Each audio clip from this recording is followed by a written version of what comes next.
Assalamualaikum warahmatullahi wabarakatuh. Ila hadratin Nabil Mustafa Rasulullah sallallahu alaihi wasallam wa ala alihi wa azwajihi wa dzurriyyatihi wa qurrabatihi wa ali baitihi wa ashabil kiram wa ila jami'il anbiya wal mursalin wal awliya wasyuhada wassalihin wat tabi'ina ila yaumiddin, khususan jami'i masayikhi ila muntahum wa ila abaina wa ummatina wa azdadina wa masyayikhina wa auladina wa azwajina wa dzurriyyatina wa ahli baitina wa jami'i man tabi'ana, khususan jami'il arwah fi hadil majlis wa ghairuhum lahumul fatihah. A'udzubillahi.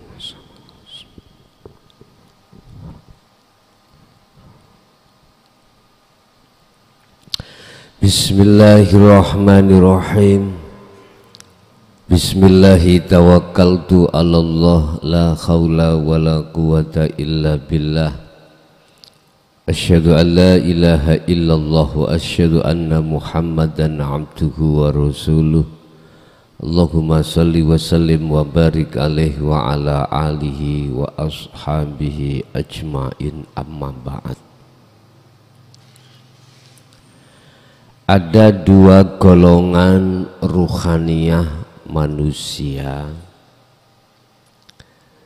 ketika saat di dunia kembali kepada Allah dalam posisi sudah fitrah dari perkara-perkara yang menghalangi dirinya dari Allah. Ada juga golongan manusia yang kedua ketika di dunia kembali kepada Allah, dia dalam kematian belum bisa menghadap bertemu Allah dikarenakan terhalang oleh sesuatu yang menjadikan sesuatu itu menghalangi, yang disebut sebagai sesuatu yang menyekutukan terhadap Tuhannya. Bukan perkara dosa-dosa selainnya itu yang menghalangi, tetapi yang menghalangi dirinya dari Allah adalah perbuatan yang menyekutukan Allah. Perbuatan yang menyekutukan Allah yang disebut sebagai syirik itu sering terjadi di dalam diri seseorang tersebut, sehingga dia sadar atau tidak sadar dia selalu melakukan hal tersebut. Oleh karena keadaan umat manusia ruhaniyahnya itu terjebak di dalam kesyirikan, maka Allah mengutus utusannya untuk memberikan satu pandangan dan solusi agar supaya si manusia itu tinggalkan perkara tersebut. Akan tetapi wa aktsaruhum la yu'minun, kebanyakan mereka itu tidak percaya. Akhirnya kembali kepada Allah dalam keadaan kotor. Dengan posisi seperti inilah Bapak Ibu, Allah telah menjelaskan dalam satu ayat, qad khasiral ladzina kadzdzabu biliqa'illah. Sungguh sengsara bagi orang-orang saat di dunia mendustakan alias tidak mau untuk bertemu terhadap Allah, sehingga dia sudah tidak ada lagi kesempatan untuk bertemu. Akhirnya dia disebut qad khasira, sungguh sengsara dia di sana. Bapak Ibu hadirin, untuk malam hari ini kami akan membahas tentang proses perjalanan kekasih Allah. Itulah orang-orang yang sudah sadar akan kesyirikan setiap saat dan waktu di dalam dirinya. Hal ini juga terjadi pada beliau Nabi Musa alaihissalam. Ketika saat berguru terhadap Nabi Khidir, dia sudah dibilangin oleh Nabi Khidir, "Ya Musa, jikalau kau masih memegang fanatik dengan keilmuanmu secara syariat, kau tidak akan pernah bisa menerima penjelasan wejangan perilaku dariku." Tapi oleh karena si Musa itu adalah termasuk pada saat itu orang yang keras kepala, ya, Nabi Musa, dia tetap mencoba. Ketika ditemukan Allah Musa dengan Khidir, itu isarohnya ketika dua aliran sungai antara air tawar dan air asin, disitulah kau akan bertemu Khidir. Iki tanda-tandanya. Ini kan atas dasar perintah Allah supaya Nabi Musa itu berguru terhadap Khidir. Apa yang terjadi? Pertemuan sudah, akhirnya mengikutilah beliau Musa terhadap beliau Khidir dalam wejangan ilmu ketauhidan kepadanya. Dihadapkanlah satu saat Nabi Khidir itu, Nabi Musa maksud saya, terhadap kejadian di mana Nabi Khidir telah membocori kapal. Itu apakah maksudnya kapal-kapal gini dibocori? Bukan. Apa maksudnya? Gini Bapak Ibu, ketika manusia itu sudah di dalam kapal itu laksana takwa. Tatkala takwamu itu bocor, ya tenggelamlah kau di dalam air laut. Artinya tenggelamlah kau di dalam kehidupan dunia. Artinya tenggelam berarti ruhaniyahmu itu terpedaya dengan kehidupan duniawiyah. Ini maksudnya membocori kapal. Tapi berhubung Musa itu melihat sisi syariatnya, maka dia protes. Bagaimana mungkin bisa kita membocori kapal seseorang, yang kapal seseorang itu menolong kita menyeberang lautan. Oleh karena si Musa bersikukuh memegang atau fanatik dengan hukum syariah, maka dia tidak mampu untuk menerima ini.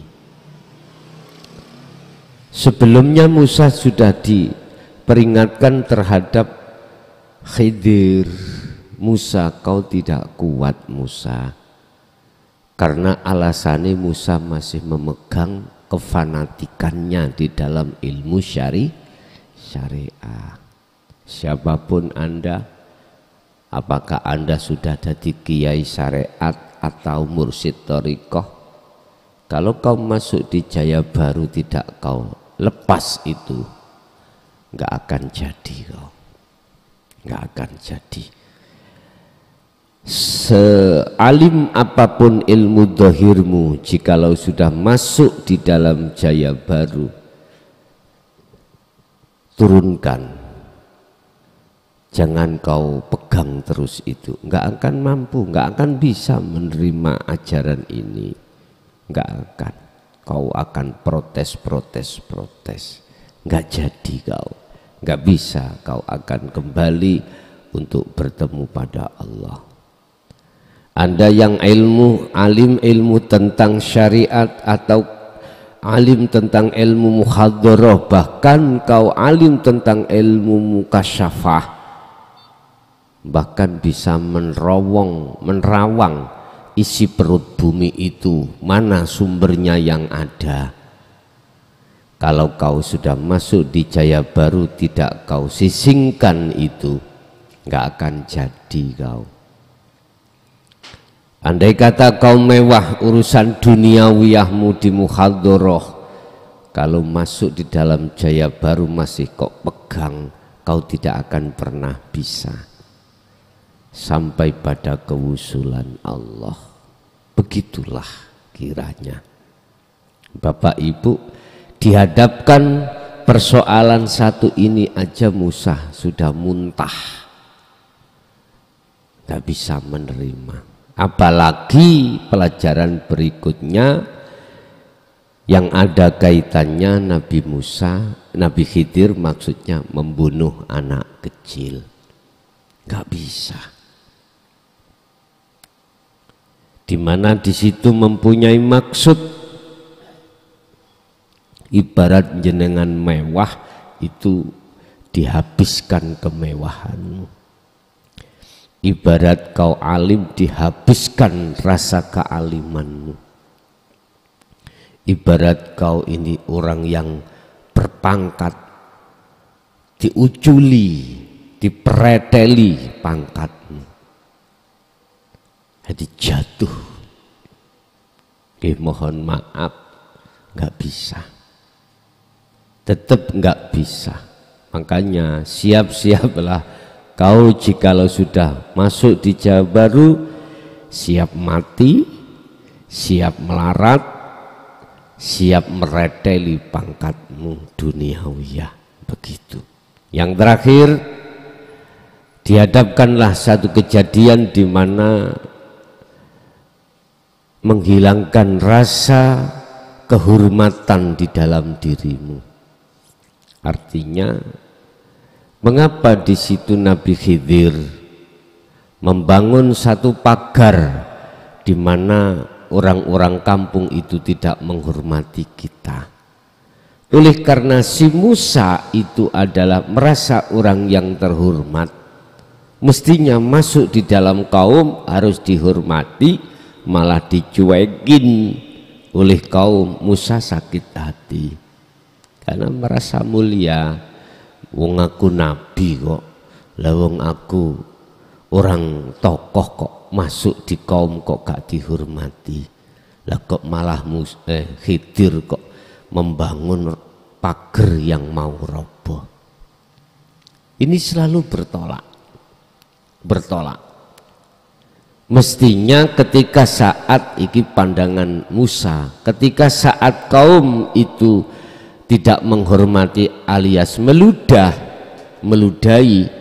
mestinya harus dibalas meludahi. Enggak, Nabi Khidir malah ada satu pagar di kampung itu yang mau roboh, malah dibangun. Musa memakai hukum syariat. Akhirnya saat itulah perpisahan terjadi. Itu artinya apa, Pak? Orang-orang yang ketika saat dihadapkan huwaladzi arsala rasulahu bil huda wa dinil haq, ajaran Rasulullah ini mayoritas menolak, mayoritas. Tapi ada perjalanan calon kekasih Allah awalnya menolak,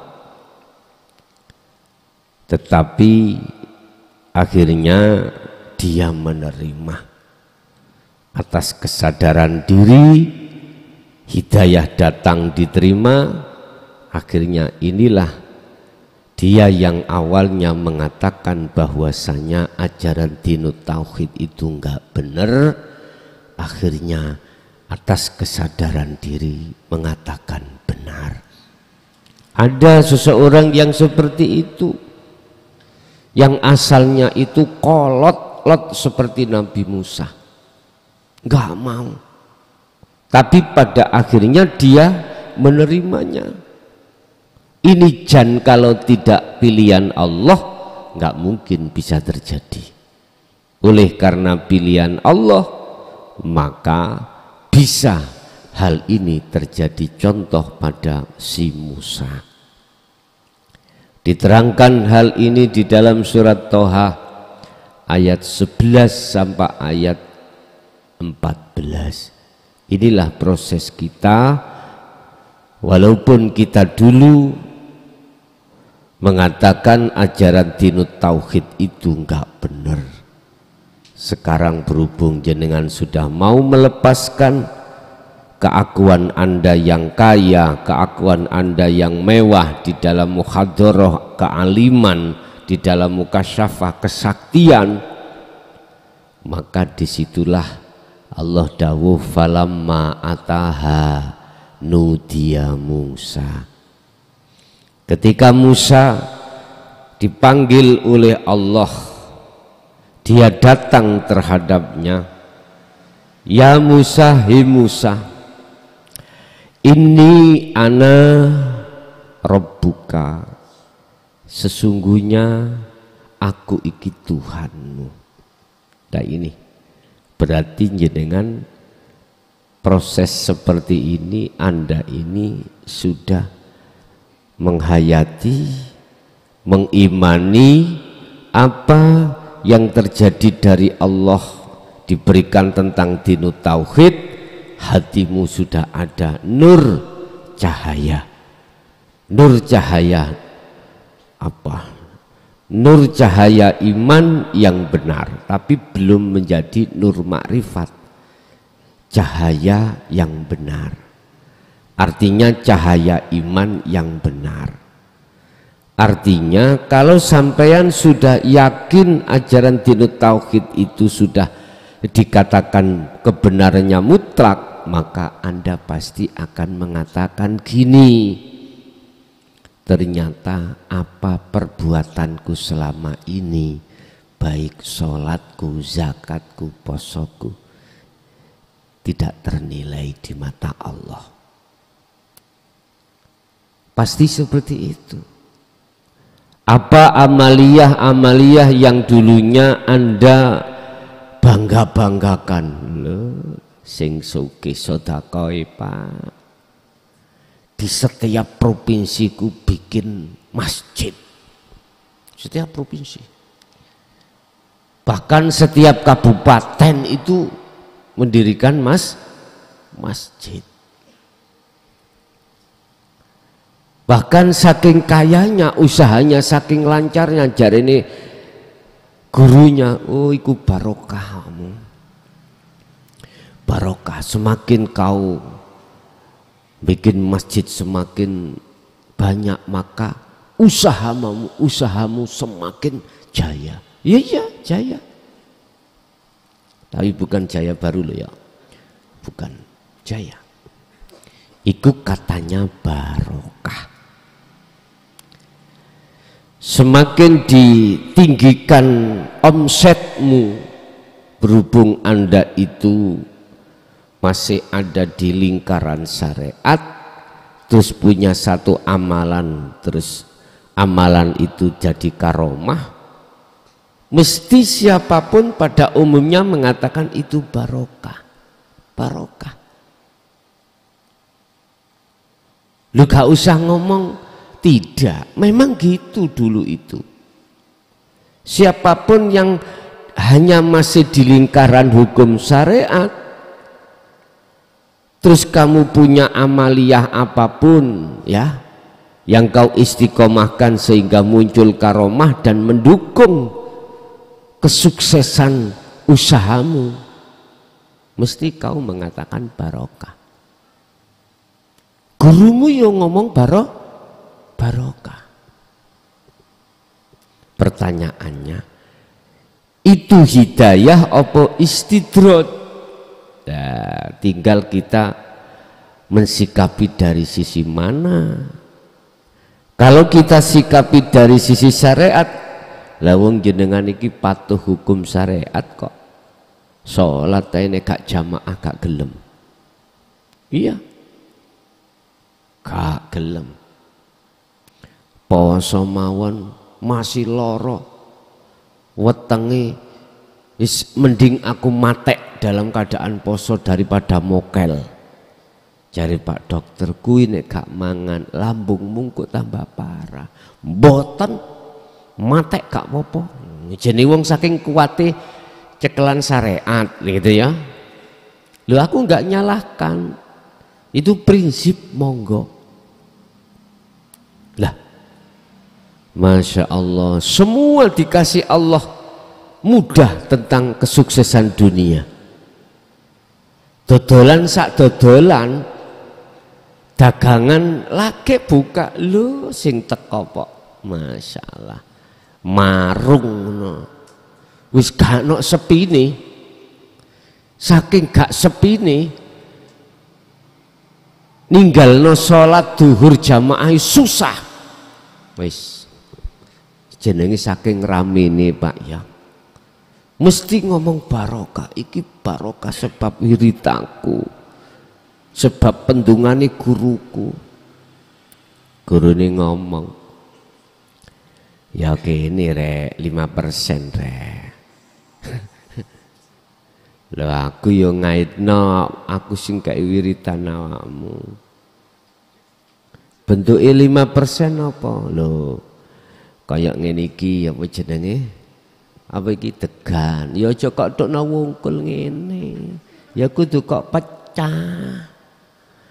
Engko cek iso dipangan daginge, diwadahi nang nggone gelas. Ngoten. Aku ngerti ngene iki, kok sisane kok entekno.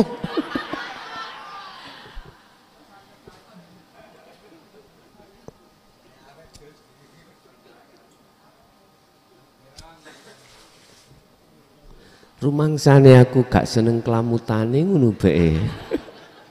Allah ya. Ya wis ra apa-apa. Wis Pak, siapapun kita kalau masih berputar di dalam hukum syariat mesti ngomong hidayah. Ngomong hidayah. Iki petunjuk, iki barokah.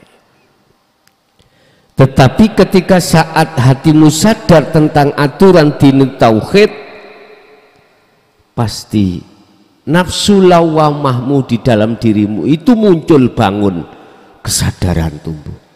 Iya.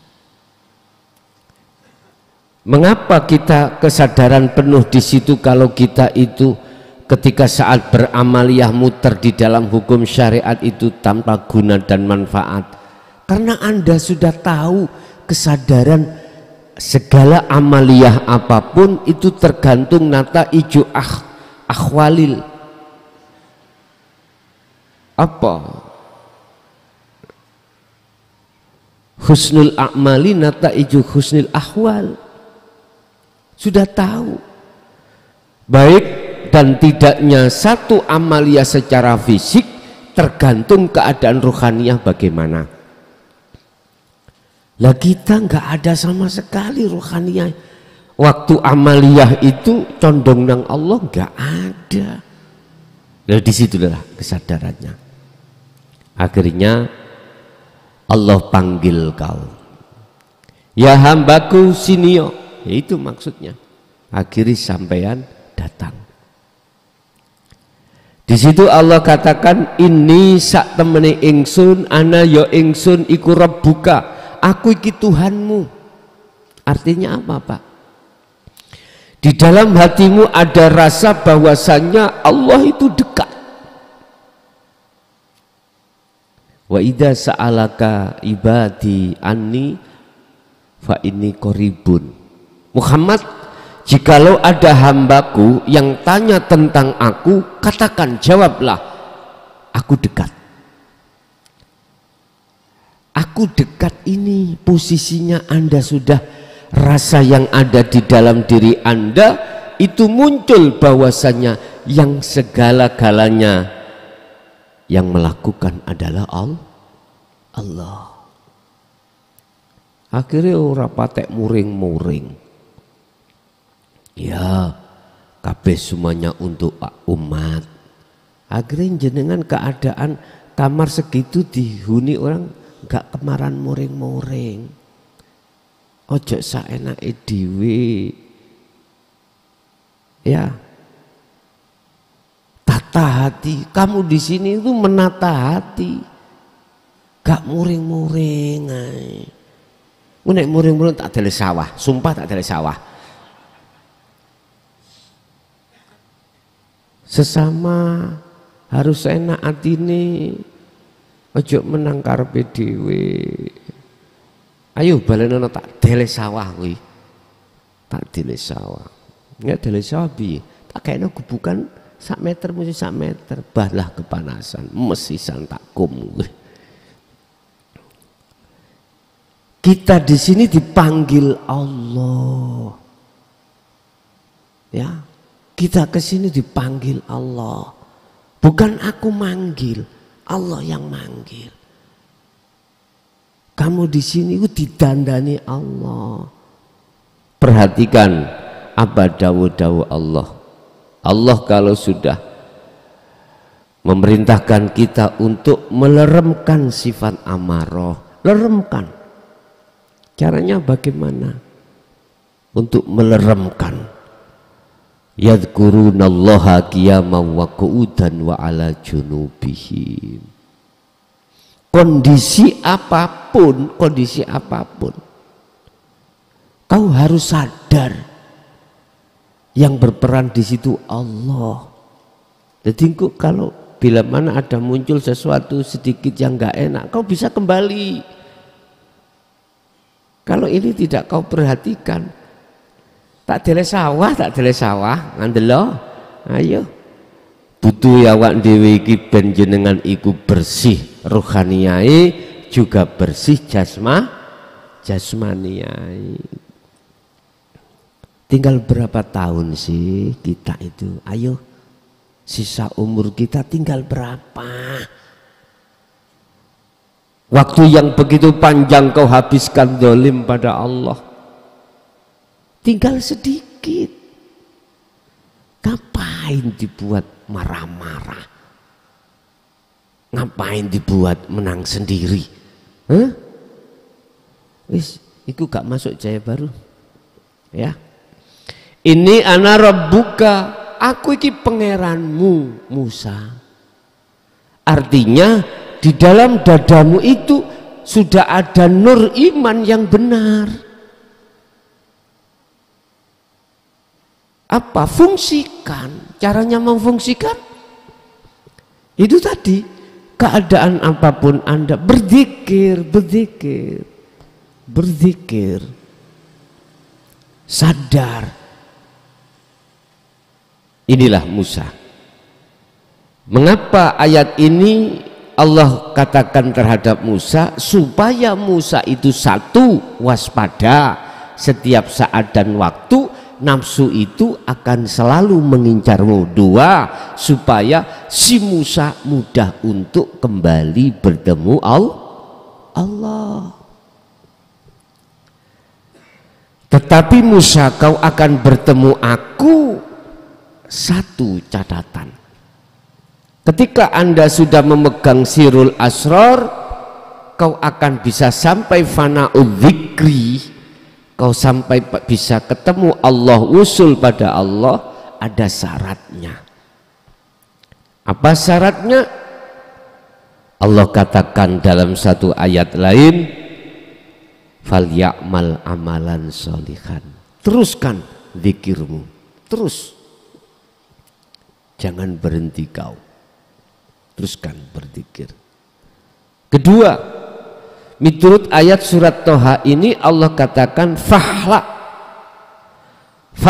na'laika. Fahla lepasen na'laika sandal luru ning awakmu. Artinya tadi kau merasa kau yang digerakkan Allah dan Allah hidup itu yang menggerakkan. Lah gitu dah. Itu dzikir su'aul basyirah.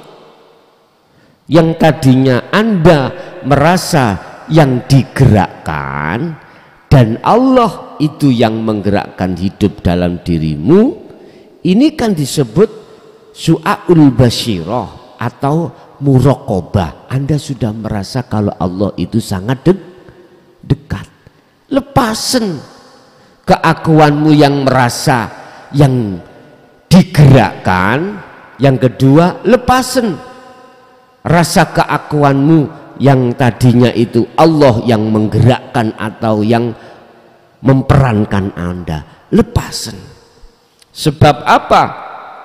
Innaka bil wadil muqaddasit tuwa. Sebab kau ini mau masuk di ainul basirah.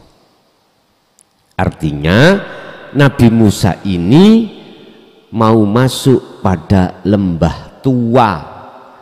Innaka bil wadil muqaddasit tuwa. Karena Nabi Musa, karena kaum Musa mau masuk di lembah yang kusucikan. Itulah alam makom musyahadah. Makom kewusulan di situ. Makom kewusulan. Lah terus carane nyoplok ya napa? Ya nek sandal-sandal ngeten, Pak, gampang nyoploki gitu. Iki sandal yang ada kaitan dengan rohaniah. Gimana caranya? Ngeten. Hilangkanlah semua apa tampilan-tampilan, nama-nama yang berkenaan dengan dirimu dan diri Allah. Lepasin. Tadi sampai beriman kalau aku yang digerakkan, terus di situ ada hidup yang menggerakkan. Kan masih ada dua. Istilah bahasa rasa, jenengan tadi merasa bahwasanya yang berperan itu Allah. Berarti Allah sing kau rasa, kau yang merasa. Allah yang kau lihat, kau yang melihat. Loh, iki buangen. Piye carane sampean buang? Belajarlah hatimu itu untuk menumbuhkan dalam diri pertama penafian keakuanmu yang tadi merasakan. Buangan. Yang kedua, penafian keakuan Allah yang kau rasakan. Terus ya apa? Inilah akhirnya muncul satu ayat, innani innani anallah la ilaha illa ana. Munculnya keanaan dirimu, bukan ana dirimu makhluk, ana dirimu Allah. Kedirian Allah di dalam dirimu itu sudah betul-betul muncul setelah kenafian keanaan dirimu yang merasakan dan Allah yang Anda rasa. Dan itu tidak bisa kami urai, Pak. Tidak bisa kami sebut.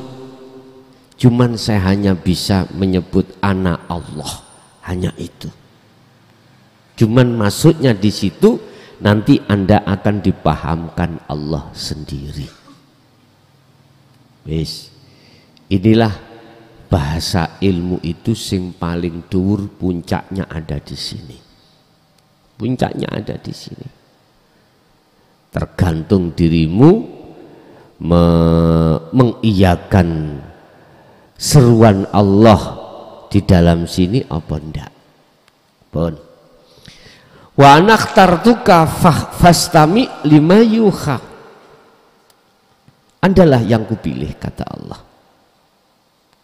Jikalau Anda melakukan seperti ini, berarti Anda adalah hamba yang kupilih.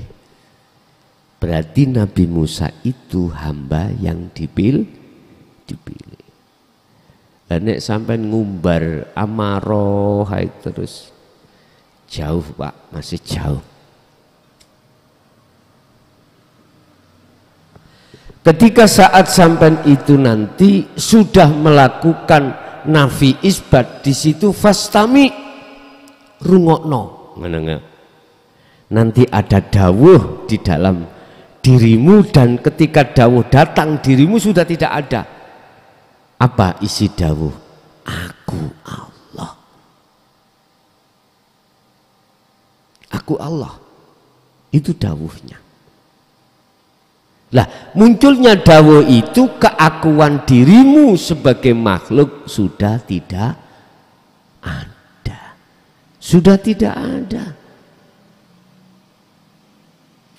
Sudah tidak ada. Lah, untuk sampai di situ Bapak Ibu ya Allah, dalam tafsir ayat ini sampai Musa itu semaput. Gunung iku meleleh, iku karepe piye? Jenengan sudah nggak sadar. Kesadaran hatimu terkait apa masalah dunia iku hilang. Bahkan sampai terjadi ketidaksadaran akalmu terkait urusan dunia. Bisa jadi seperti itu. Itulah maksudnya jenengan ini mengalami proses seperti Musa itu, semaput, pingsan di situ. Lah, maksud gunung yang meleleh bagaimana? Udah, duniawiyah secara rohaniyah sudah tidak ada. Jangankan duniawiyah, istri, anak, harta benda, wong dirimu duniawiyah, makhluk itu sudah tidak ada, apalagi selain daripada itu. Makanya Bapak Ibu, hati kalau sampai itu sudah di titik situ, di wilayah itu, jangan heran kalau jenengan hati sampai itu tidak condong tentang urusan dunia. Memang sengaja diputus hubunganmu terhadap Allah. Dan juga bisa kadang jadi Allah memutus secara dohiriyah juga, yang asalnya Anda itu orang sugih jadi miskin, orang sakti jadi gak sakti, orang yang pangkat menjadi terendah, itu bisa jadi. Tinggal Allah memilih Anda dilakukan di jalur mana. Bon, kesimpulannya, maksud daripada proses kekasih Allah itu tidak semudah kita membalikkan tangan. Lika-liku perjuangan, lika-liku situasi yang dihadapkan kita, di tengah kita, termasuk di dalam pondok ada perselisihan, itu termasuk lika-liku. Cuman di situ kalau Anda tidak memegang zikir, yo lika-liku kaono marine lu sedang marenono lika-liku iku. Hadza siratum mustaqim, ben gak menggok dalan iku ben lurus. Apa? Yadhkurunallaha qiyaman, jaga zikir tersebut. Oke, Bapak Ibu, itu apa yang bisa kami sampaikan terkait masalah proses perjalanan kekasih Allah untuk sampai pada makom kewusulan. Kita masuk pada sesi tanya jawab yang ada di majelis. Kami persilahkan.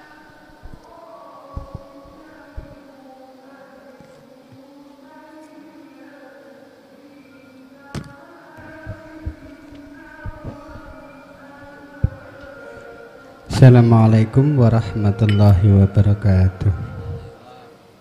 Saderengipun ngaturaken kelepatan kang kathah badhe panyuwunan penjelasan tentang materi kala wau Gus. Sing setunggal bab masalah pewangsulanipun rasa dhateng pangrasa sing intinipun makhluk niku mboten kagungan napa-napa. Kados praktekenipun niku lak mboten ngakoni lak ngoten. Lah niki wonten kejadian napa pengeling sing intine ngakokno nang aku iku mung cukup sepisan ae. Ojo katik mbok balan-baleni, kurang percaya ta nang aku ngoten. Dadose kedah pripun?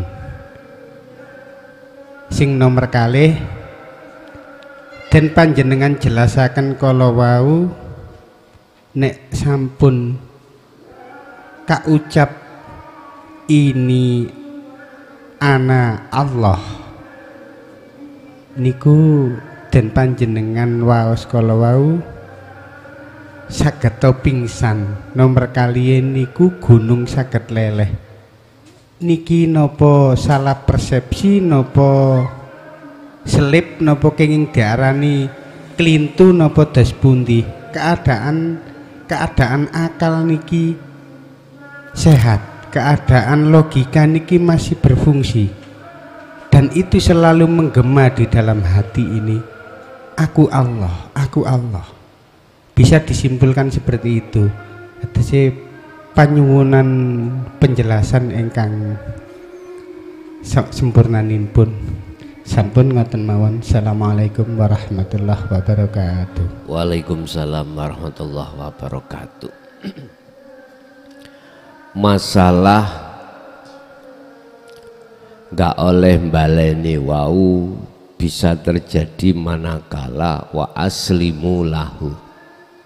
Ayatnya kan gini, wa anibu ila rabbikum wa aslimu lahu. Kau akan bisa tidak balen-baleni kalau kau itu sudah pasrah dengan benar. Kau akan bisa pasrah dengan benar kalau kau itu sudah ketemu yang kau pasrahi. Itu prosesnya seperti itu. Kita tidak akan pernah bisa tidak balen-baleni kalau kita itu masih belum bertemu. Kuncinya ada di situ. Kita tidak akan pernah balen-baleni manakala kita sudah pasrah. Wa aslimu, dan podo pasrah sira kabeh lahu menyang ya kuwi bahasa syariat Allah. Tapi Anda akan bisa pasrah dengan benar terhadap Tuhanmu manakala kau sebelumnya harus bisa bertemu dulu. Lah inilah Pak persoalannya.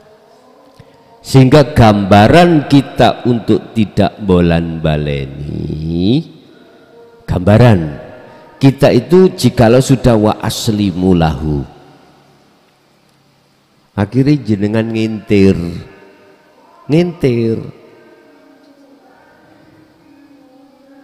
istilah coro sampean iku dadi pohong bah didadekno gethuk monggo, bah didadekno jemblem monggo,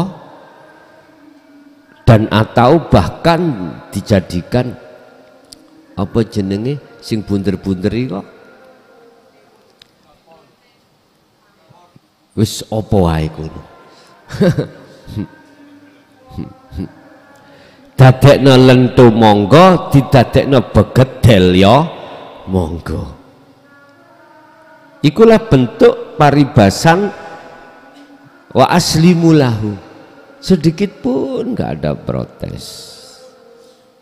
Monggo jenengan dadekno lentu ya monggo, dadekno begedel ya monggo. Bon, manut mawon. Niki wa aslimu lahu, gambarannya seperti itu. Oleh karena kita itu belum totalitas jadi patung itu loh Bapak Ibu, akhirnya ono hitung-hitungan. Apa hitung-hitungannya? Munculnya hitung-hitungan karena di dalam diri itu ada rasa diri kita yang melakukan. Lah itu hitung-hitungan. Ya sudah, kalau masih ada hitung-hitungan ya seperti itu, tidak bisa. Makanya kita bisanya tidak hitung-hitungan pada Allah. Allah itu nggak pernah hitung-hitungan masalahnya. Jenengan dikasih napas yo gak hitung-hitungan Gusti Allah. Gak tumon, kita nggak pernah tahu Gusti Allah. Bayaran aku ambaan sing tak gemenakmu sedina suwengi 10 juta. Nggak ada. Nggak ada. Mata kamu bisa berkedip, telinga kamu bisa melihat apa mendengar. Nggak pernah Gusti Allah minta. Nggak ada hitung-hitungan. Lah kita manusia nggak bisa. Kalau manusianya masih muncul dalam diri kita untuk tidak hitung-hitungan, nggak bisa Pak, selalu hitung-hitungan. Oleh sebab itu hilangkan kemanusiaan dalam dirimu, setelah itu muncul apa? Keakuan Allah dalam diri, baru wong namanya yang bisa untuk tidak hitung-hitungan itu cuman Gusti Allah. Berarti ya ya jadi dadi menungso. Paham maksud kula? Ya ilang ono kemanusiaan, baru gak hitung-hitungan. Dah.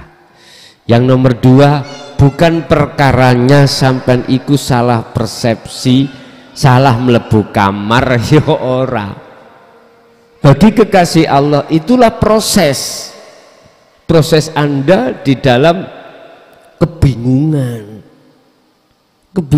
Orang yang belum pernah ke sini, pertama ke sini dia bingung karena belum tahu kahanan. Kalau sudah sampai di sini, baru Anda itu tidak begitu bingung. Wong kadang sudah ke sini sih bingung kok. Tetapi ketika saat jenengan kalih kula niki sudah sering kesini, maka bingung iku saya suwi saya ilang, baru di situ bisa istiqomah. Nggih. Ada lagi?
Nggih, tasih wonten. Nggih. Assalamualaikum warahmatullahi wabarakatuh. Kula Faruk Gus saking Mojokerto, matur nuwun atas kesempatannya. Ingkang kula tanggletaken niki terkait cara agar bisa istiqomah Gus. Menawi melampaui zikir sirul asror mulai Ainul Basiroh ngantos Hakul Basiroh, bahkan sampai memfanakan diri, sandal kali wau sampun dilepas. Cuman kadang-kadang kita kan tidak bisa istiqomah.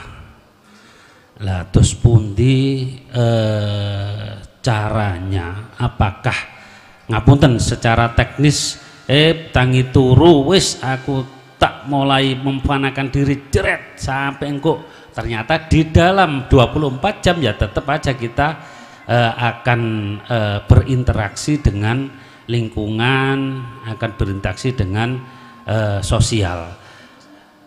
Yang kedua kami tanyakan cara istiqomah, yang kedua adalah bagaimana membedakan Gus bahwa ini adalah dari Allah yang memang kita memfanakan, atau ini dari nafsu kita. Misalkan malas Gus, aku males rek lagi iki teko panjen kemalasan nafsu kita.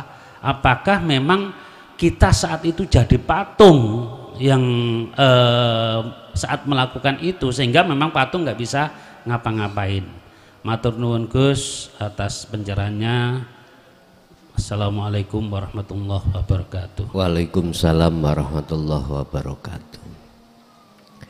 Yang pertama, kita itu tidak bisa untuk menolak diri dari pengaruh-pengaruh lingkungan, karena kita itu hidup di tengah-tengah lingkungan. Allah telah memberikan satu keterangan tentang hal itu terhadap orang-orang yang hatinya sudah condong pada Allah, supaya waspada terkait apa pengaruh lingkungan. Hal itu tertuang di dalam surah Ali Imran ayat 100. Ya ayyuhalladzina amanu, he wong sing atine wis condong menyang aku, intuti ufariqon, manakala kau mengikuti farikon itu sebagian golongan yang besar. Kan manusia itu dihadapkan dua golongan, terbagi menjadi dua golongan. Golongan pertama, wa minhum man hadallah. Kalau masuk dalam lingkungan ini aman sampean. Golongan yang selalu hatinya condong pada Allah.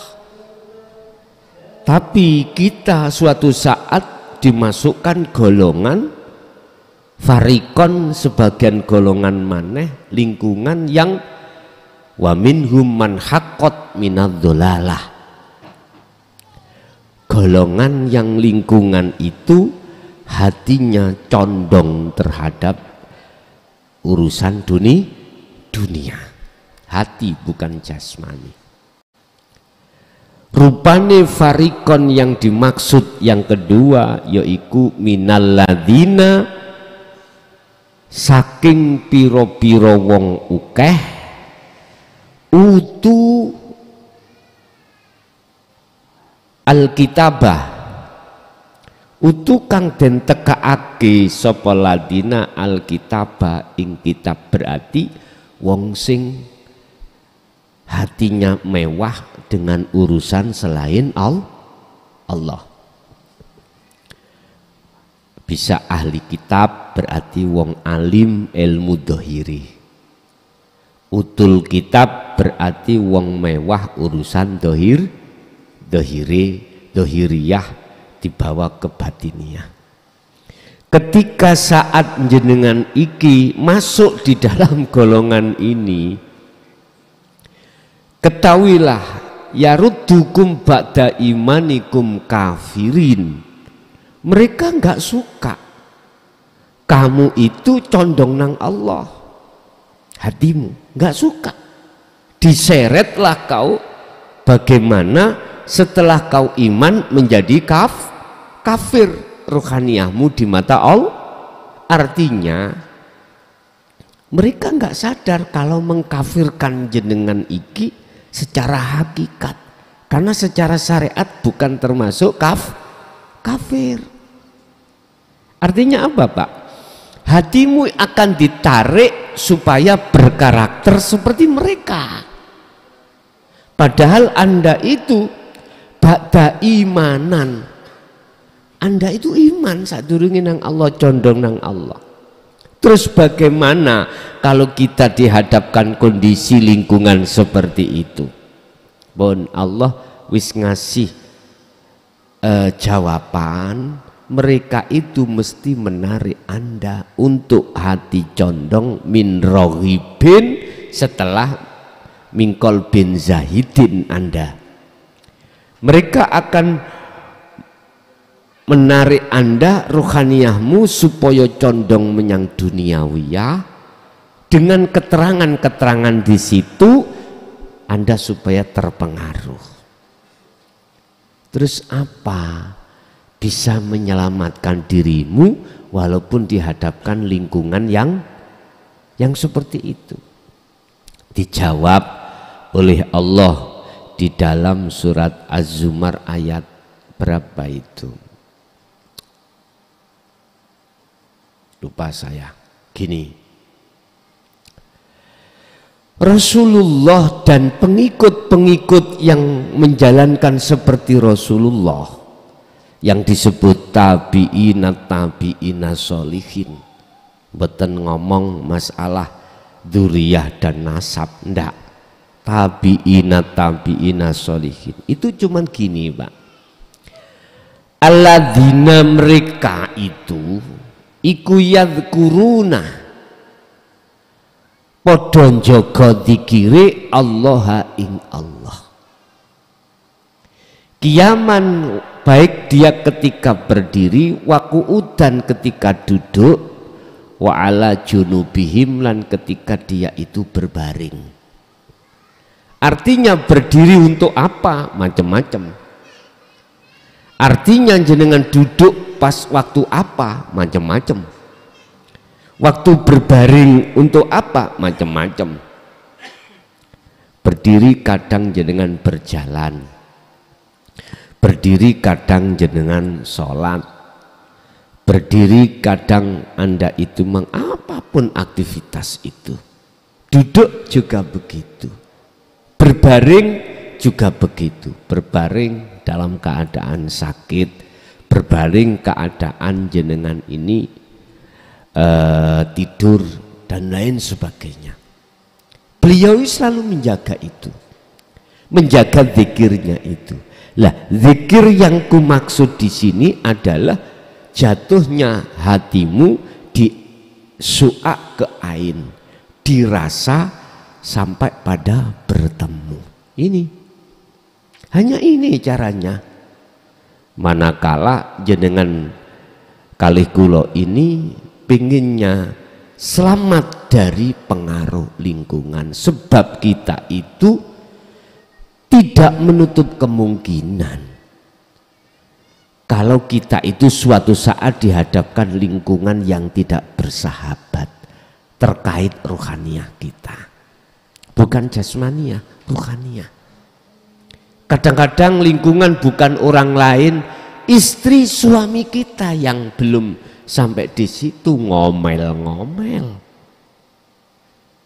Istri suami kita nggak sadar kalau sebetulnya kita itu yaruddukum ba'da imanikum kafirin, menyeret kita ya, menyeret dari keimanan ke kufuran. Karena apa? Itu sangat halus urusannya. Entah kalau gini sih jelas, Pak, gak usah sholat sekarang nang masjid, ayo nanggone gerumbul kono ai. Artinya gerumbul kono mujo-mujo utawa mlebu nang agama lain. Secara syariat kan jelas niki. Bukan itu yang dimaksud. Bukan. Yaruddukum. Mereka itu menarik kamu imanikum dari iman yang benar, hatimu dijadikan kafirun. Jadi yang menarik gak merasa kalau mengkafirkan jenengan.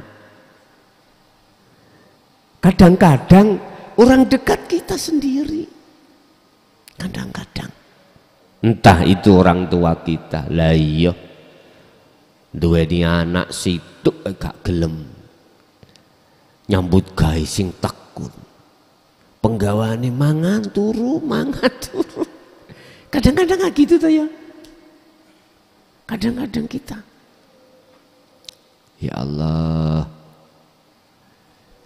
Bapak Ibu hadirin jamaah rahimakumullah, Allah sudah memberikan rahasia bahwasanya mereka adalah yaruddu, narik Anda supaya karakter hatimu itu tidak ke Allah.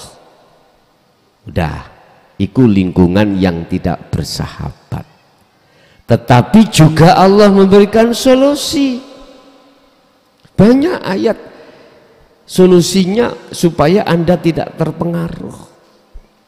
Ayat lain Al-Ahzab, ya ayyuhalladzina amanu dzkurullaha dzikron katsiron.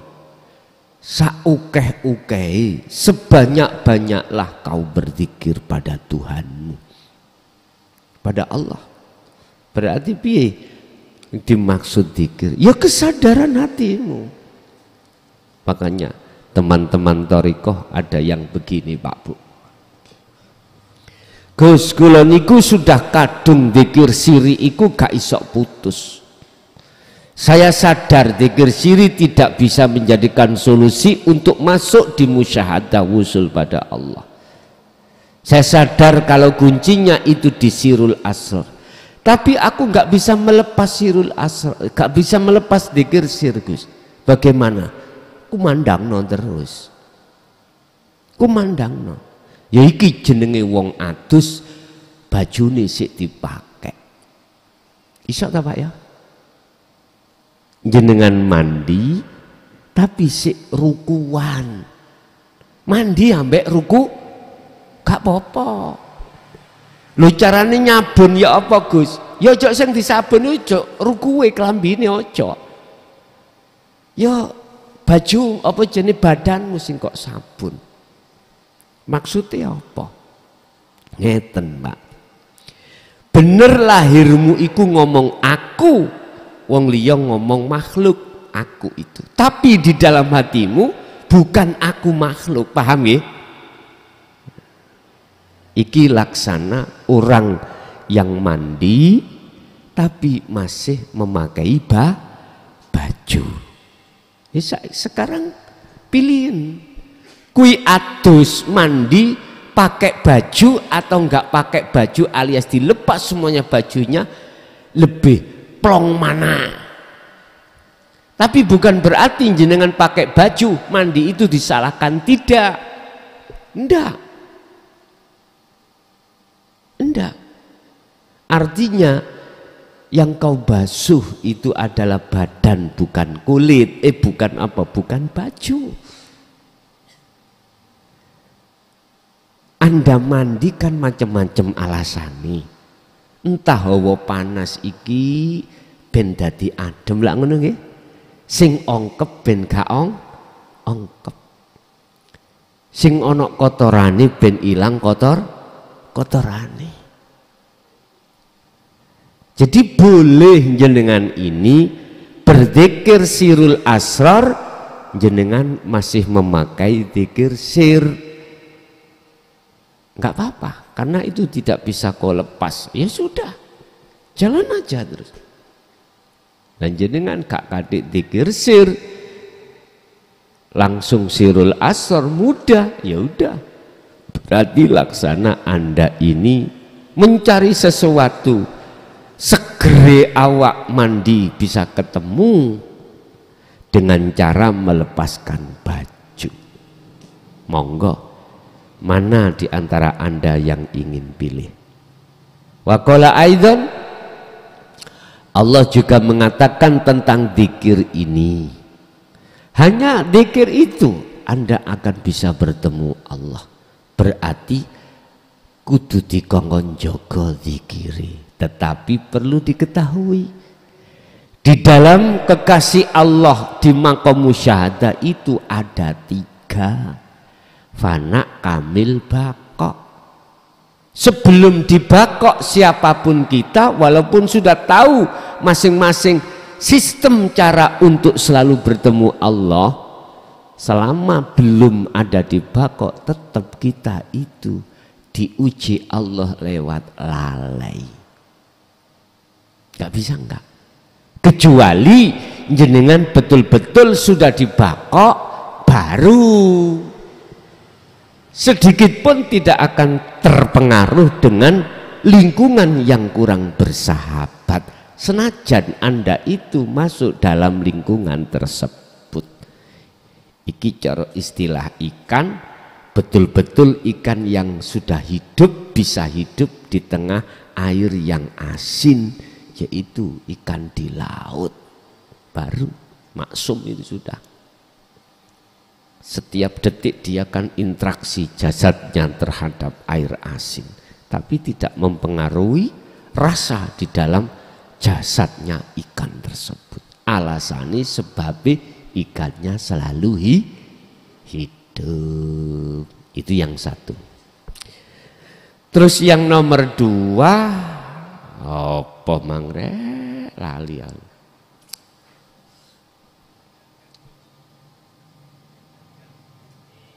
Oh, membedakan, gini.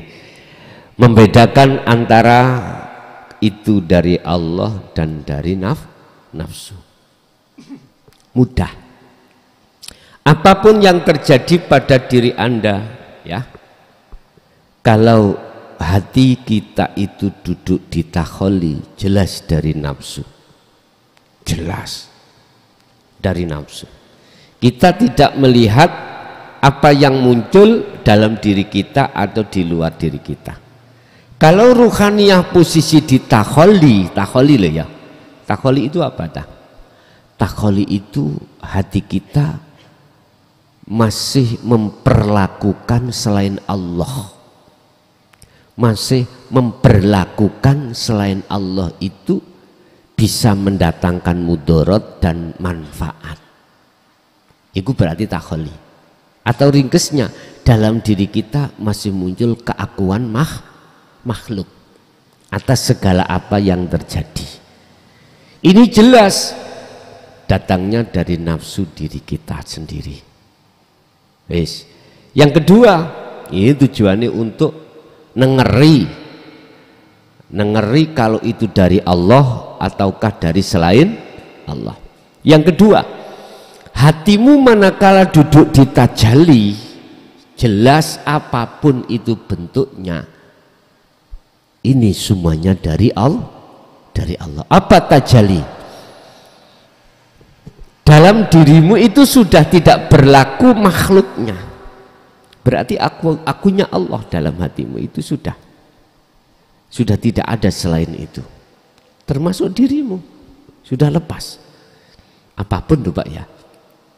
Contoh, mensikapi di luar diri Anda. Di situ ada maksiat ya, ada taat, ada bala, ada nikmat. Anda kalau hati duduk di tajalli, maka itu datangnya dari Allah. Berarti hukum ini hanya berlaku pada hatimu yang duduk di tajalli, dan tidak berlaku bagi orang yang duduk di takholi. nggak bisa. Dan atau muncul dalam diri jenengan. Perkara apa yang muncul dalam diri Anda? Kalau ruhaniyahmu itu betul-betul dikatakan duduk di tajalli, maka hukum itu berlaku pada diri Anda. Hukum yang bagaimana? Hukum yang semua ini datangnya dari Allah. Tapi belum tentu hukum ini akan berlaku bagi orang yang duduk di taholli. Nggak berlaku. Nyun sewu, kita nggak usah bicarakan orang lain, diri kita sendiri. Ketika saat kita masih di taholli dulu, hukum yang mengatakan keakuan Allah dalam hal aktivitas apapun nggak mungkin terjadi dalam dirimu. Mesti dirimu ngomong, ya aku sing sholat, ya aku sing dzikir, ya aku sing semuanya. Jadi hukum yang berlaku pada diri kita adalah hukum pengakuan diri kita. Pengakuan diri Allah nggak pernah terjadi. Tetapi ketika saat Anda sudah ditajalli di sini, maka hukum yang terjadi adalah hanya dari Allah semuanya. Jadi melihat dari arah situ, Pak ya. Tengerane tandanya itu taholli atau tajalli. Ya, ada lagi.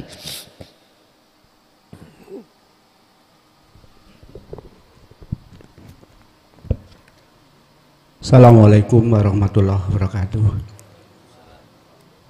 Nuwun izin Gus dalam memperkenalkan diri dalam Harsudi, tepatnya di Polo Dusun Janti, Desa Unut, Kecamatan Mojoanyar.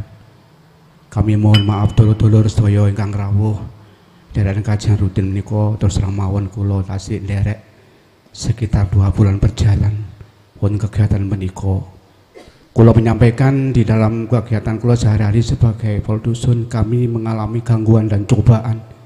Memang semua dari Allah, Gus. Kami sudah lebih kurang 15 tahun diuji dan coba oleh anak. Mintanya ini dan itu, kami memang percaya adalah kehendak dari Allah. Kami berpasrah diri pada Allah, menekan diri pada Allah, dikir pada Allah, sholat semuanya pada Allah. Tapi semakin lama masih menghantui diri saya dan keluarga saya, termasuk istri saya. Kalau minta sesuatu harus dan tidak boleh tidak. Minta sepeda ini harus ada malam ini. Kalau minta uang sejumlahnya harus ada ini. Bahkan saya, nak, ingatlah kalau sudah tua. Tolong nak, insya Allah nek biyen aku kuat, nek saya gak duwe. Semua ada rezeki dari Allah, nak tolong nak. Aku gak ngerti. Aku sing gerak lo ini ke memang Gusti Allah. Katil apa? Itu bicaranya beliaunya. Oleh karena itu Gus, cara kami untuk membina anak seperti itu, membina anak seperti itu bagaimana Gus? Itu caranya. Bahkan kami berusaha kepada termasuk pihak terkait, baik itu di kepolisian maupun juga di dinas sosial, bahkan juga di kesehatan, puskesmas dan rumah sakit. Saya sudah berusaha maksimal. Tapi memang beliaunya ini terus terang gangguan daripada lingkungan yang amat besar, sehingga terpengaruh beliaunya tidak menghiraukan kepada kami sebagai orang tua maupun ibu ayahnya. Bahkan ditentang, dianggap saya sudah meninggal, bahwa saya seperti ini adalah wis kehendakku, aku Allah wis nyiptakno aku koyok ngene iki. Katelah apa kon? Itu jawabnya anak saya. Ya Allah, astagfirullah. Nyuwun pangapunten Gus, nyuwun petunjuk bagaimana cara untuk mengatasi anak seperti itu. Mohon maaf. Assalamualaikum warahmatullahi wabarakatuh. Waalaikumsalam warahmatullahi wabarakatuh. Rasulullah memberikan satu pandangan tentang duniawiyah atau tentang anak. Allah pun juga begitu. Kalau Rasulullah memberikan pandangan gini,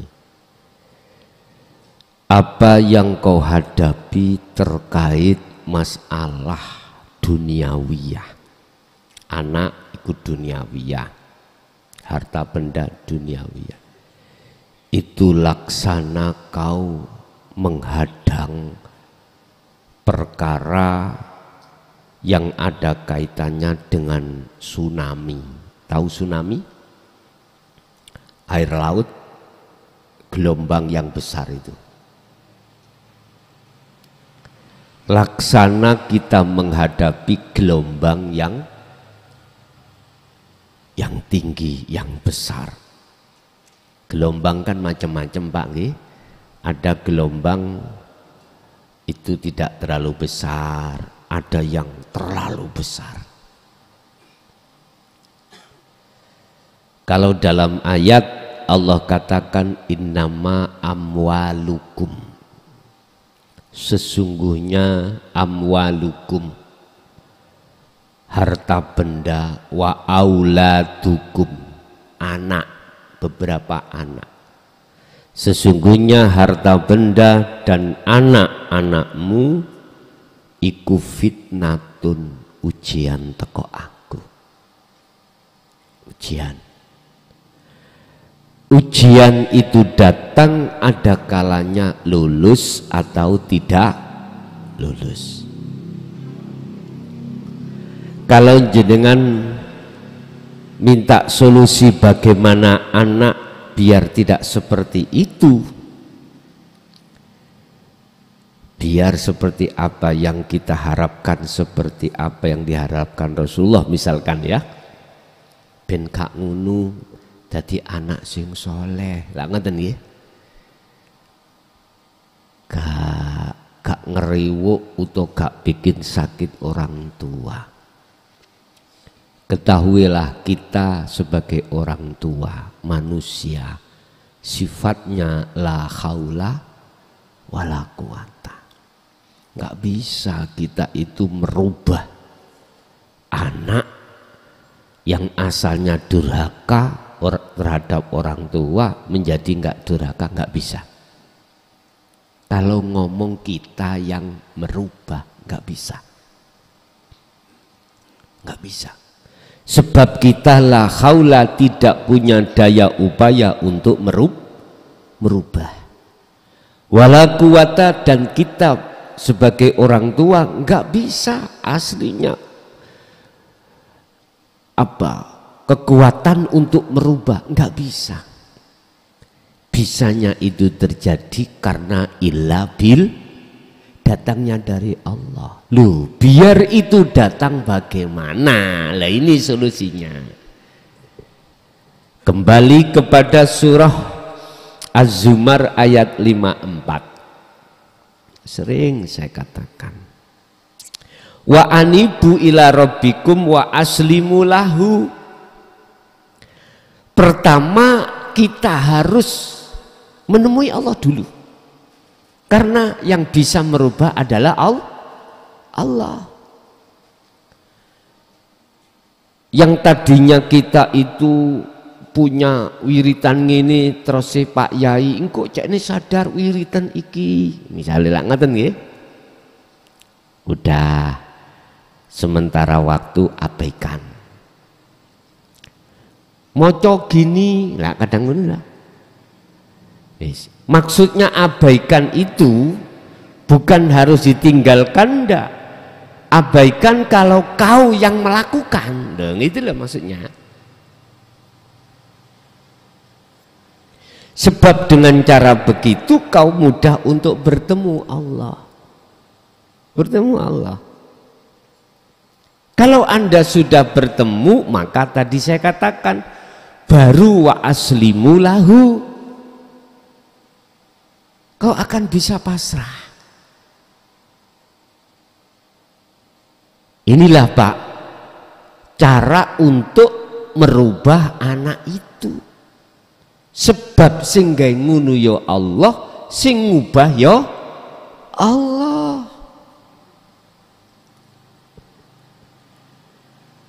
Kalau kita melihat dari sisi makhluknya Pak, wis siapa sih orang tua sing gak getem-getem melihat keadaan anak yang berani bicara kasar terhadap orang Rasulullah sendiri mengatakan, hei anak, kau jangan pernah ngomong, berucap dalam lesanmu terhadap kedua orang tuamu cis atau apa, bahasa kasari, ojo ngomong dukuri wong tua. Tapi ini terjadi, tidak hanya ucapan, bahkan kadang fisik. Ini dalam sisi syariat memang disebut anak yang durhaka. Sampai berani bicara nadanya di atas orang tua. Bapak Ibu, memang gak mudah, tapi solusi Allah kasih tahu. Bukan kau perkaranya yang bisa merubah karakter anak, bukan. Yang bisa merubah aku, kata Allah. Terus solusinya, ya kembali padaku, pasrah nang aku, nanti tak selesaikan. Wis, cekai ngomong solusinya, jenengan kedah belajar dari segi apapun yang muncul dalam diri panjenengan atau dari diri anak, lepaslah makhluki. Dengan cara itulah nanti saya katakan, Allah katakan tadi ya, kembali padaku dan berpasrah dirilah padaku. Baru solusinya di situ terjadi. Bukan wirid-wiridmu itu yang kau baca bisa untuk merubah karakter itu, bukan. Memang sengaja anak saya hadapkan terhadap dirimu sebagai ujian terhadapmu untuk padaku. Pertanyaannya, kau melihat anak itu atau tidak? Sekarang gini Pak, anak mintanya sadek saknyak lah ngaten nggih. Ya nek ono lah ngaten nggih. Terus nek gak ono iku lho kaya apa? Kadang juga anak ngancam. Terus bagaimana sikap kita? Oke, kalau memang nggak ada, udah jangan hitung-hitungan. Udah adanya apa? Jikalau memang nggak ada, ya sudah. Terus gimana lagi? Terus kita pertimbangan ancaman, ya, ancaman dari anak. Kita berarti membahas tentang secara fisik atau secara dohir. Di situ memang ada anjuran. Kalau kau ngerti kalau namanya api itu panas, ya jangan kau dekati api itu. Iki fisik loh Pak nggih. Kau harus menjauh dari api itu. Itu solusi yang terakhir. Solusi yang terakhir karena pertimbangan fisik. Pertimbangan fisik.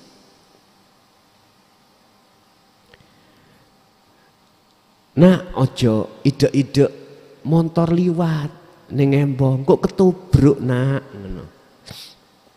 Niku ada yang bantah. Numpak ae selamat pisan.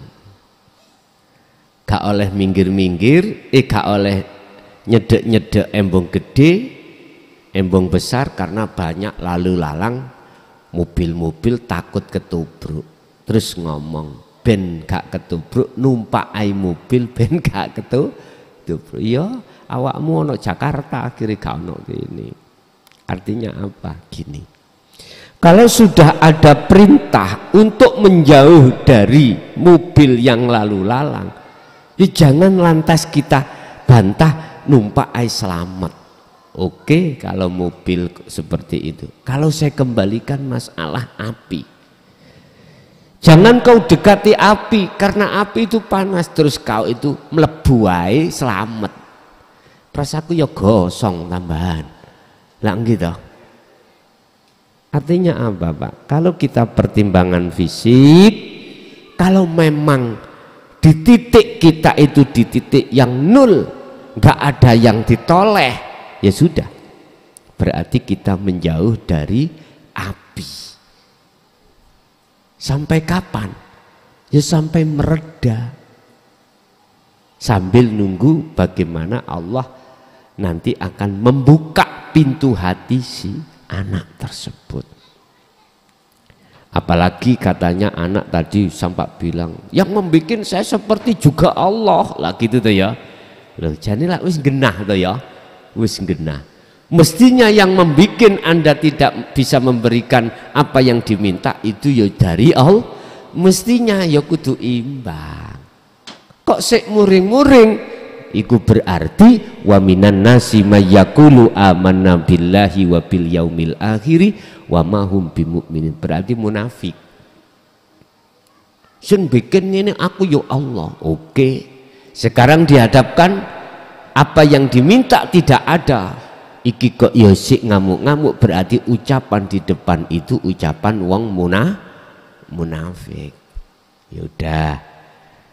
Jauhi secara fisik. Iku secara fisik loh ya. Ngomong secara fisik kalau toh memang situasi yang sudah nggak ada jalan. Kalau ada jalan ya udah nggak apa-apa. Apa yang bisa kita berikan? Biasa nih Pak, nyun sewu. Mungkin kalau mungkin aku tanya boleh. Kalau tanya loh ya terhadap yang bersangkutan tadi, itu anak kandung sendiri atau tidak? Anak kandung sendiri. Udah, sekarang tak jawab. Sesungguhnya Allah menghadapkan ujian terhadap kita cuman aja dilewatkan anak. Sebetulnya itu Allah kasih sayang pada kita. Dikolep ke urusan dunia. Sebab kalau urusan dunia kita selalu ada, itu akan menghalangi kita, ruhaniah kita pada Allah. Pada Allah. Kita harus masuk dalam kasih sayang Allah. Allah kan Maha Rahman, kita Maha Rahim, sudah jelas. Ketika saat kita dihadapkan duniawiyah kita diambil oleh Allah, bahkan istilah bahasanya kita itu wis gak duwe apa-apa. Bahkan banyak hutang. Cara orang ekonomi itu sudah jatuh ketimpa tangga. Nemen lho pol nemeni.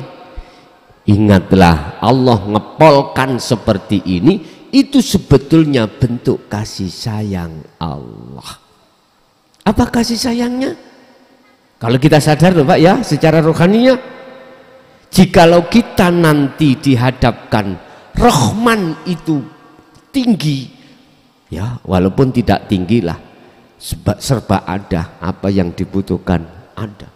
Itu biasanya miturut pandangan Allah akan menghalangi ruhaniah kita untuk pada Allah. Ya ini namanya barzah, penghalang ini.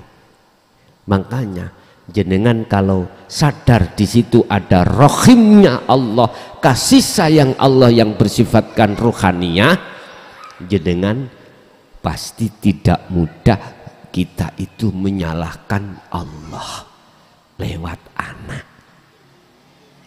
Sangat dipahami? Iku mungkin sebagai tombone ati sampean mawon supaya jenengan iki kali kula belajar hati ini selalu wa aslimu lahu, belajar untuk mengembalikan semuanya itu karena Allah. Saya akui secara sifat basariah manusia tidak mudah, tapi sesusah sesulit apapun, kalau betul-betul hati kita genahno wa mayyattaqillaha, terus hati sampean iki kembali kepada Allah, dengan cara begitulah nanti perubahan kondisi di tengah keluarga kita akan berubah. Sebab kita tidak tahu awal kita itu dikatakan orang yang zalim pada Allah, belum tentu di akhir hayat juga loh zalim. Bisa juga di akhir hayat beliau termasuk anak yang kita kan nggak tahu, awalnya aja seperti itu. Tapi ada keterkaitan dengan riyadhah dan dzikir jenengan pada Allah, itu dijawab oleh Allah, pada akhirnya itu menjadi anak yang soleh ing ngersane Allah. Ya bisa jadi tak. Sebab menungso itu gini Pak, asa terkadang apa yang kita anggap baik itu ternyata jelek. Sebaliknya apa yang kita anggap jelek sebetulnya itu Allah datangkan sesungguhnya itu baik buat kita. Contoh anak tadi kan jelek, gak suka kita sebagai orang tua seperti itu toh. Dan itu baik untuk kita sebetulnya. Itu akan kita tahu itu baik manakala kita itu melihat kasih sayang Allah. Mana kasih sayangnya? Jikalau kita itu urusan dunia itu tidak dikolebkan Allah, kita akan jauh pada Allah hati ini. Wis logikanya ini. Kita numpak kapal atau numpak pesawat. Di tengah perjalanan kapal itu mau tenggelam. Bagaimana posisi kita pada Allah? Mesti merapat. Ya Allah, yang bisa baca Yasin nang Allah, hanya minta pertolongan Allah. Tapi kalau kita sudah aman di daratan, hati kita gimana? Makanya sudah biasa Pak ya, orang itu akan hadir pada kita kalau orang itu sudah kolab bangkrut. Sebab mencari solusi untuk bangkit kembali. Tapi kok nek wis bangkit biasa lali. Laksana kita itu adalah orang pengangguran di jalan. Ada mobil lewat mogok. Pak tolong sampean surung lah ngaten nggih. Jenengan surung terus muni. Dilebokno sampean jero motor. Ditinggal.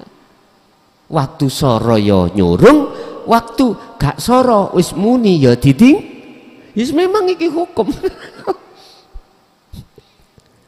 Yes kita memang diposisikan Allah untuk menyurung mobil mogok. Setelah gak mogok mesti ditinggal jenengan. Mesti ditinggal. Paling tidak matur suwun Pak nggih. Lah wis jangan ta. Ya. Kadang nggih dikai rokok. Tapi gak mungkin, ayo Pak numpak Pak melo aku nang omahku.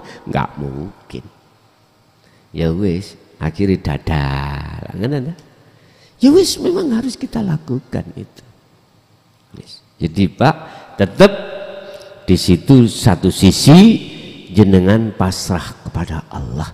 Dengan bentuk pasrah kita harus belajar selalu apa yang muncul dalam diri kita dan di luar diri kita datangnya dari Allah, tidak dari anak atau tidak dari diri kita.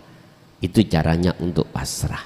Yang kedua, secara fisik manakala memang sudah situasi sangat 0, min misalnya nggak ada belas, ya wis pertimbangan fisik laksana itu api ya harus kita hindari. Oke. Masih ada?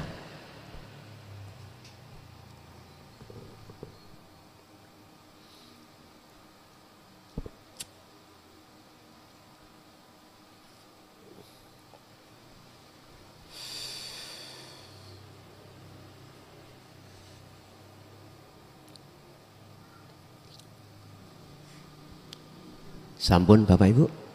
Oke. Bapak Ibu hadirin jamaah rahimakumullah, itulah apa yang sudah kita dapatkan, beberapa ilmu dari Allah.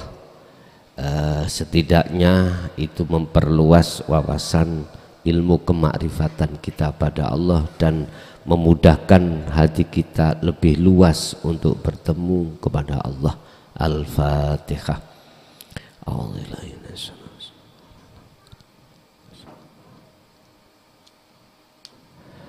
Akhirul kalam. Assalamualaikum warahmatullahi wabarakatuh.